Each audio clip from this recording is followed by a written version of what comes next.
Hello, contestant. If you are watching this, that probably means that you have been chosen to participate in a game with me. The game is based off Mike Klubnika's Buckshot Roulette, which is an indie game released in April where you face off against a mysterious dealer in a game of luck and strategy for the chance to win a briefcase full of prize money.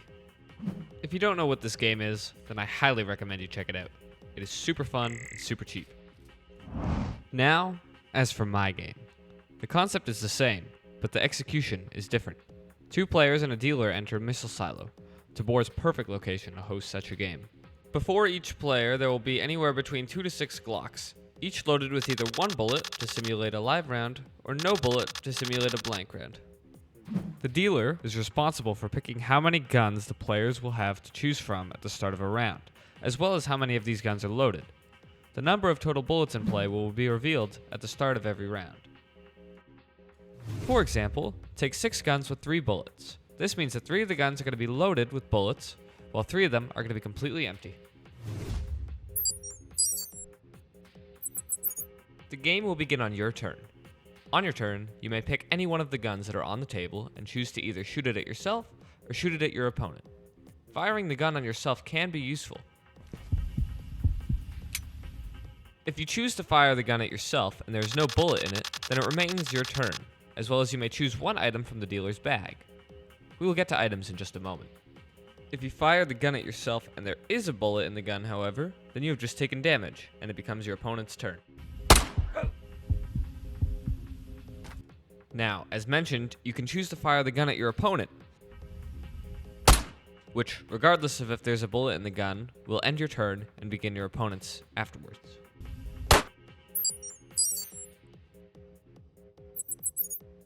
Items can really turn the tide of a game. There are 5 different items that can be used to your advantage.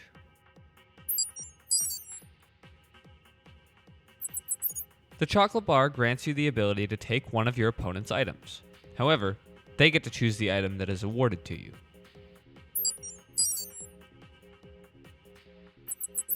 The energy drink is used to eliminate 1 gun from the table. The slide of the gun is pulled back all the way to check if the gun was loaded or not. The gun is then discarded.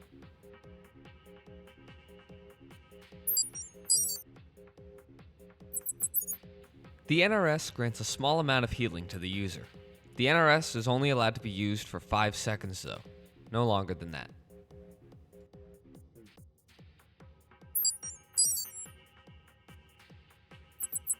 Bandages as an item are used to ensure that the next time a player, yourself or your opponent, shoots at you, the gun is aimed at your arm as opposed to your chest.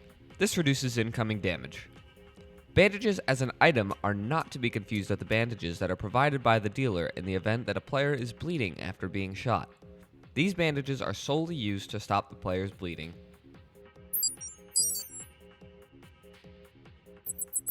The empty magazine is a bit of a gamble. Your opponent will leave the room while you choose to either load the magazine with 1 bullet or leave it empty. You then pick 1 gun of your choice and eject the magazine.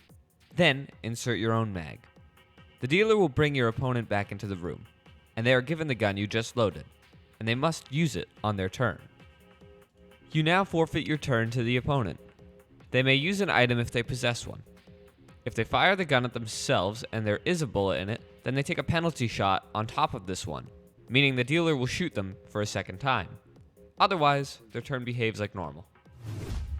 So that's how you play the game. Here's some tips in the form of do's and don'ts to help you have a better strategic edge. Do. Keep track of how many bullets are left in play. It's very important for planning your next shot. Pick your items strategically. You could take an item that you suspect your opponent will need, or pick an item that'll help you a few turns from now. You can hold on to an item for as long as you would like, but be aware that they could be stolen by an opponent using a chocolate bar, and that you may only have up to 4 items at a time. Fire the gun towards your opponent or your chest, unless a player has used a bandage item, in which case you would fire at their arm.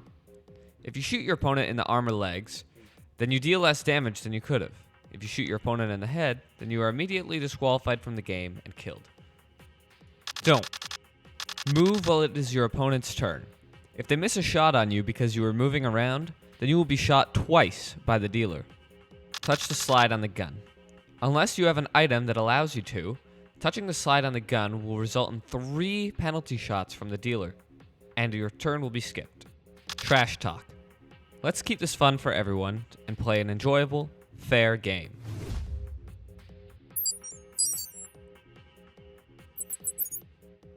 If you win the game, then congratulations! You will be awarded the prize money of 200,000 karunas, a bag of NRSs, as well as a nice little loadout.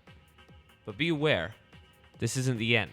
In order to obtain your prize, you must enter another raid, where I will be your bodyguard. I will supply you with a deagle, a kitted Vector 10mm, as well as 3 magazines for each weapon.